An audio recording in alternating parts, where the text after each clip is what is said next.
हम डिस्कस करने जा रहे हैं बेसिक मैथमेटिकल टूल्स एक्सरसाइज 1 का question number 12, 14, 16, 54, 65 and 73।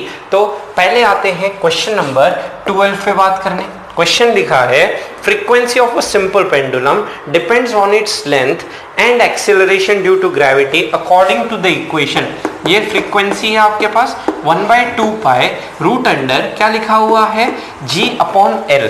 Graph between which of the following quantities is a straight line ना। तो ये जो लेट्स से F और L का ग्राफ कैसा होगा ना, स्ट्रेट लाइन होगा कि नहीं होगा। तो यहाँ पे हम देख रहे हैं F और L नीचे है ना, तो F किस एक्सिस में है, Y एक्सिस में है ना, L है ना स्क्वायर रूट में है X एक्सिस में, ठीक है, ऊपर कोई कांस्टेंट, तो y is equal to mx form होना चाहिए। ये mx फॉर्म नहीं है, ये रेक्टेंगुलर हाइपरबोला टाइप का ग्राफ बनेगा। तो ऑप्शन ए गलत हो जाता है। आपको बस देखना है y प्रोपोर्शन x किस में है, ठीक है, तो ए ऑप्शन नहीं होगा। उसी तरह से बी आता हूं f वर्सेस रूट l का, तो f किस एक्सिस में है, y एक्सिस में। रूट l है ना, इस पूरे रूट l को आपने क्या लिया है x, ऊपर आ गया c, तो y equal to c by x है ना, डायरेक्ट प्रोपोर्शन नहीं है, ये भी रेक्टेंगुलर हाइपरबोला शेप बनेगा। तो बी आंसर भी आपका गलत हो जाता है, ये भी आपका स्ट्रेट लाइन नहीं हुआ। फिर पूछा है सी के लिए एफ स्क्वायर ना, सी के लिए एफ स्क्वायर की बात की जाए तो यहां जब स्क्वायर करूंगा तो ये क्या बन गया, एफ स्क्वायर इक्वल टू मेरा आया 1/4 pi square G divided by L. अब यहां बोला है एफ स्क्वायर वर्सेस एल का, तो एफ स्क्वायर ये रहा, एल ये रहा, तो एफ स्क्वायर है वाई एक्सिस में, एल है मेरा एक्स एक्सिस में, और जी बाय 4 पाई स्क्वायर है ना कांस्टेंट हो गया, तो y is inversely proportional x। ये ग्राफ भी आपका क्या हो गया, रेक्टेंगुलर हाइपरबोला, ये भी आपका एक स्ट्रेट लाइन नहीं बनता दिख रहा है। एंड लास्ट है एफ स्क्वायर वर्सेस 1/l, ये एफ स्क्वायर रहा और ये 1/l रहा। तो इस d की बात की जाए तो एफ स्क्वायर वर्सेस 1/l की अगर मैं बोलूं तो एफ स्क्वायर तो y एक्सिस हो गया है ना, और 1/l उस पूरे को x बोला है, और ये g/4 पाई स्क्वायर क्या हो गया c, y is equal to mx type दिख रहा है, तो ये स्ट्रेट लाइन हो गया। देयरफॉर हमारा आंसर क्या हो गया d। तो क्वेश्चन नंबर 12 का आपका करेक्ट आंसर हो जाता है d। समझ आ गया यहाँ तक स्क्रीन पे बात करने।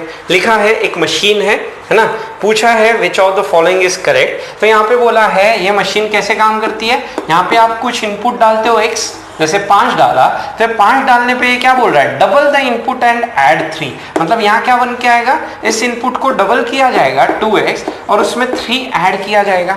और फिर आगे क्या बोला है, इस यहाँ पे ये मशीन क्या काम करेगी, square root of the input, इस इनपुट जो 2x प्लस 3 आया उसका स्क्वायर रूट 2x प्लस 3 बन गया, ये मेरा फाइनल आउटपुट निकल के आया z। तो पूछा है इन 4 ऑप्शन में से कौन सा ऑप्शन हो गया, दिखने में हमने समझ आ रहा है ऑप्शन नंबर सी हमारा करेक्ट आंसर हो जाता है। तो ये क्वेश्चन नंबर 14 का सॉल्यूशन। यहाँ तक 16 लिखा है if n cap is a unit vector in the direction of A vector, है ना, ए वेक्टर के अलोंग एक यूनिट वेक्टर क्या है, n कैप करके लिखा हुआ है।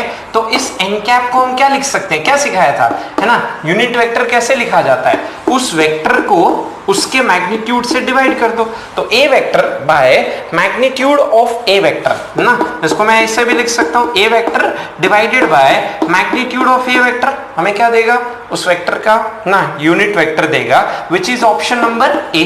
तो सिंपल, ये तो डेफिनेशन ही था वेक्टर का। क्या बोला था, यूनिट वेक्टर मतलब क्या होता है, यूनिट वेक्टर मतलब वेक्टर को उसके मैग्नीट्यूड से डिवाइड कर दो। क्लास में क्वेश्चन भी कर चुके हैं, यहां तक समझ आ गया। 4 लिखा है मैग्नीट्यूड्स ऑफ, है ना, ए बी सी आर 12, 5, 13 है ना, एंड a प्लस बी हमारा c गिवन है, ठीक है। a प्लस बी वेक्टर, ये a वेक्टर, ठीक है, ये b वेक्टर, और ये क्या है ना, ये a प्लस बी हो गया c वेक्टर, ट्राइंगल रूल से हम बात कर रहे हैं ना, a plus B vector equal to c vector, जहां पे a वेक्टर का मैग्नीट्यूड है 12, b वेक्टर का मैग्नीट्यूड है 5, तो 12 स्क्वायर प्लस 5 स्क्वायर 169 का स्क्वायर रूट कितना आता है 13। राइट एंगल ट्राइंगल दिखाई दे रहा है, मतलब ये एंगल कितना है 90 डिग्री लिखा है। Angle between A vector and B vector, तो ये ए वेक्टर को आगे जब प्रोड्यूस करूंगा तो इस टेल से टेल ज्वाइन करने पे ये एंगल कितना दिखाई दे रहा है, 90 डिग्री। देयरफॉर हमारा ऑप्शन क्या हो जाता है, option number C, that is पूछा था ए और बी के बीच का।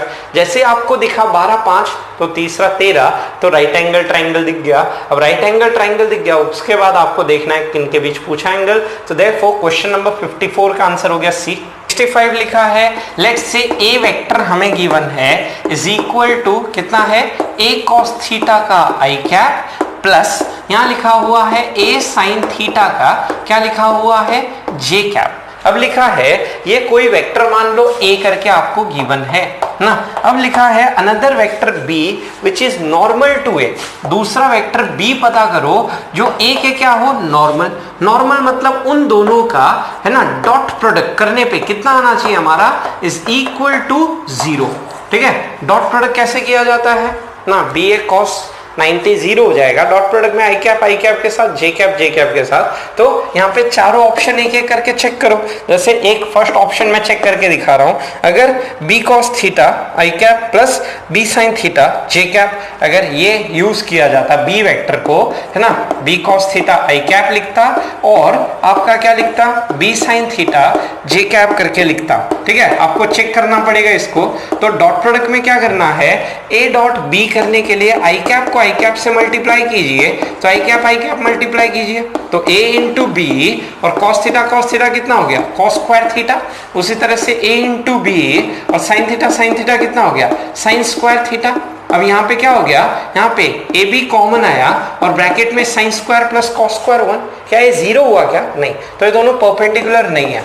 उसी तरह से सभी चेक करोगे तो यहाँ पे मुझे देखने में समझ आ रहा है कि अगर मैं यहाँ पे ना लेट्स से ऑप्शन नंबर सीधा सी आता हूं, सी ऑप्शन अगर मैं बी वेक्टर को कितना ले लेता हूं, बी साइन थीटा का आपका आई कैप है ना और माइनस बी कॉस थीटा का जे कैप। ठीक है, बाकी ऑप्शन आप खुद चेक करना।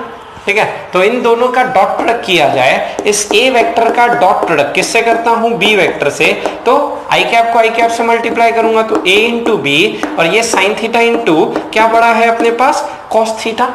ठीक है, ये आ गया। और उसी तरह से यहाँ पे इसको इससे डॉट प्रोडक्ट करूंगा तो यहाँ प्लस माइनस माइनस और ये बना ए बी और यहाँ पे sine theta into cos theta ना। तो यहाँ पे क्या दिख रहा है, ये दोनों कैंसिल हो गए, 0 आ गया है ना। तो 0 आ गया मतलब वो दोनों वेक्टर एक दूसरे के परपेंडिकुलर। तो इसका करेक्ट आंसर क्या हो जाता है अपना सी। यहाँ तक समझ आया। 73 लिखा है, two vectors P and Q are inclined to each other at angle theta. तो P वेक्टर और Q वेक्टर एक दूसरे से कितना एंगल बना रहे हैं आपका, theta. Which of the following is unit vector perpendicular to P and Q? P और Q के परपेंडिकुलर वेक्टर कैसे आएगा, क्रॉस प्रोडक्ट से।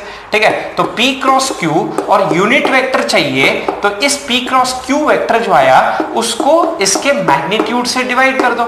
अभी हमने बात किया था कि अगर किसी वेक्टर को उसके मैग्नीट्यूड से डिवाइड करोगे तो यूनिट वेक्टर आएगा परपेंडिकुलर, है ना। P क्रॉस Q तो इसके परपेंडिकुलर हो जाएगा और इसके मैग्नीट्यूड से डिवाइड कर दूंगा तो वो यूनिट वेक्टर भी बन के आ जाएगा। तो हम क्या बोल सकते हैं, यहाँ से P क्रॉस Q का मैग्नीट्यूड हम कितना लिखते हैं, PQ साइन थीटा, है ना। तो मैग्नीट्यूड तो हो गया मेरे पास PQ साइन थीटा। अब देखो ऑप्शन नंबर डी में जो है वो लिखा है P cap cross Q divided by PQ sine theta, है ना। तो यहाँ P कैप है तो इसको क्या करो, इस P वेक्टर को उसके मैग्नीट्यूड से डिवाइड करोगे तो यहाँ तो आ गया P कैप। ठीक है, ऊपर क्या है, ऊपर है Q, वेक्टर को उसके मैग्नीट्यूड से डिवाइड करो, Q कैप हो गया। हम जानते हैं किसी वेक्टर को उसके मैग्नीट्यूड से डिवाइड किया जाता है तो क्या आता है, एक यूनिट वेक्टर कैप करते हुए। तो उसी तरह से P वेक्टर को उसके मैग्नीट्यूड से डिवाइड किया P कैप, Q वेक्टर को उसके मैग्नीट्यूड से डिवाइड किया Q cap, divided by one क्या है साइन थीटा। तो ऑप्शन नंबर क्या दिखाई दे रहा है, option number B correct answer हो जाता है। यहाँ तक सब्सक्राइब कीजिए आयोटा इंस्टीट्यूट चैनल को और प्रेस कीजिए बेल आइकन को ताकि आपको मिल सके हमारा लेटेस्ट वीडियो सबसे पहले, और ये बिल्कुल फ्री है।